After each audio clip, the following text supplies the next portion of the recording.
आताच अधिकारी पण आपल्या इथे डिसेंबर पर्यंत हा मोकळा करणार गाड्यांसाठी वाहतुकीसाठी.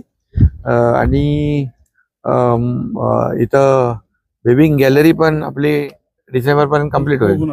विविंग गॅलरी जी आहे ती कम्प्लीट होईल डिसेंबर पर्यंत. आणि वाहनही ये जा करतील आणि लोकांची गैरसोय जी आहे सगळी दूर होईल.